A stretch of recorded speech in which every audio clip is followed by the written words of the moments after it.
You won't believe this. Our HOA president, Karen, decided she had the right to start stealing my packages right off my porch. Not once, not twice, but over and over again. It started small. An online order of running shoes never arrived. Then a set of books I'd been waiting on for weeks mysteriously disappeared after the delivery notification said left at door. At first, I thought maybe porch pirates were hitting the neighborhood. But the thing is, the cameras from my Ring doorbell didn't show any strangers. No random cars, no hooded figures sneaking up. Instead, the only person who kept appearing near my porch whenever packages went missing was Karen. Before we dive in, comment which country you're watching from. Let's see how far this story travels. Karen, the self-appointed queen of the HOA, always strutted around with a clipboard, making notes about everyone's lawns, their garbage bins, even the color of curtains in their living rooms. But lately, she had developed a suspicious habit. She'd patrol the street right around the same time delivery trucks rolled through. She'd wave at neighbors, act like she was checking the sidewalks, but then linger just a little too long at my front door. One afternoon, I caught her in 4K. The UPS truck had just dropped off a medium-sized box at my porch. Not 5 minutes later, Karen strolled by in her oversized sunglasses and floppy sun hat, clipboard under her arm like always. She glanced around, then casually bent down and scooped up the box. Just like that. Gone. My camera caught the whole thing. I was furious. But here's the thing. Karen wasn't just stealing, she was smug about it. Later that same day, she actually had the audacity to walk by while I was outside and say, "Oh, you should really get a package locker.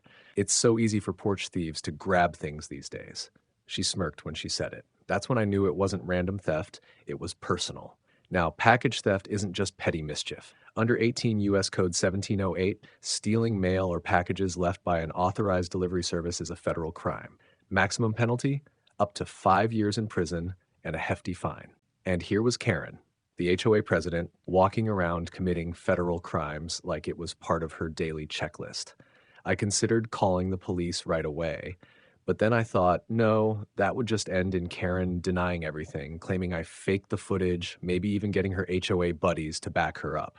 No, if I wanted to stop this once and for all, I needed to catch her in a way she couldn't spin, a way that would humiliate her as much as she humiliated me.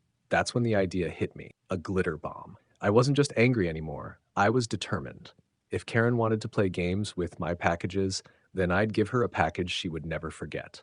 The glitter bomb idea came to me after watching some DIY prank channels online. Simple, harmless, but devastating to someone like Karen, who lived for control and appearances. Glitter doesn't wash off easily, it sticks to everything, and worst of all, for someone obsessed with looking perfect, it lingers for weeks.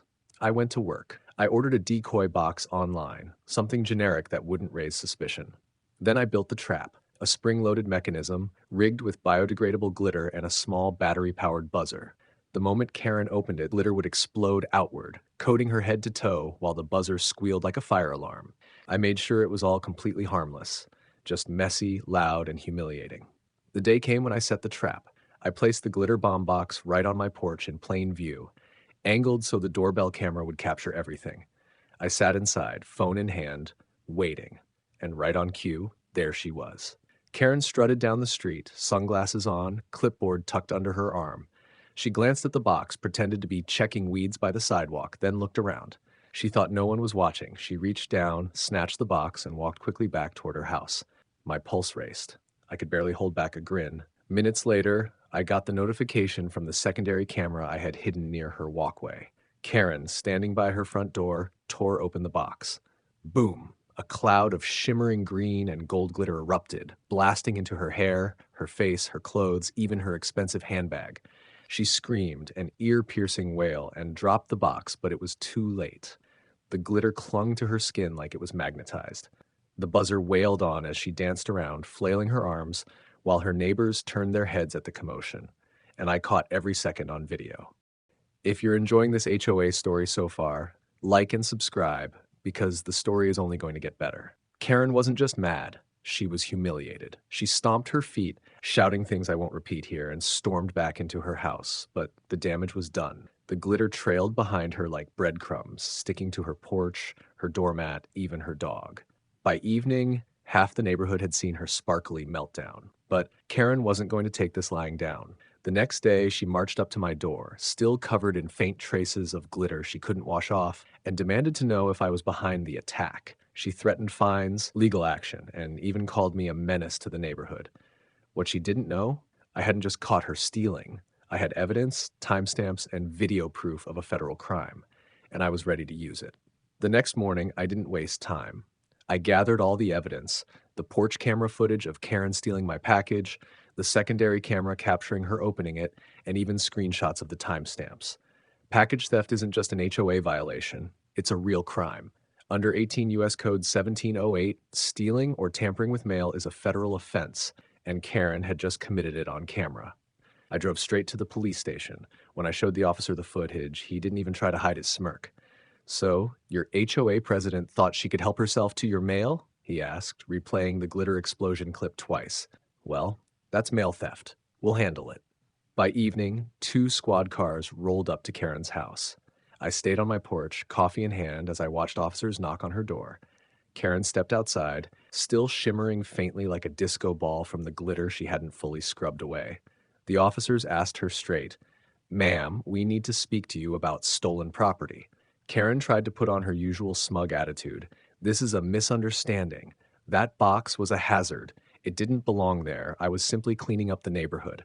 But the officers weren't buying it. They played the footage I had given them right there on a tablet. The color drained from Karen's face. She stammered, pointing at me.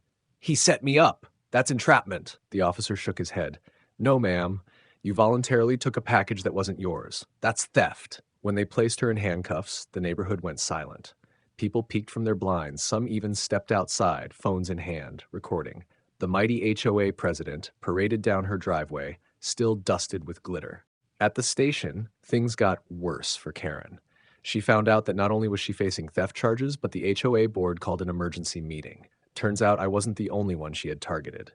Other neighbors came forward, packages gone missing, deliveries tampered with, even mail redirected without permission. My glitter bomb had exposed the tip of a much bigger iceberg. Within a week, Karen was voted out as president. The HOA issued a public apology and assured the neighborhood that her behavior did not reflect their values. But apologies don't undo federal charges. Karen now had a court date, and her once spotless reputation was covered in more than just glitter. As for me, I didn't have to lift another finger. My video spread around the neighborhood like wildfire, and Karen couldn't walk down the street without someone snickering. Glitter, after all, is nearly impossible to clean up completely. It stuck to her carpets, her car seats, even her hairline.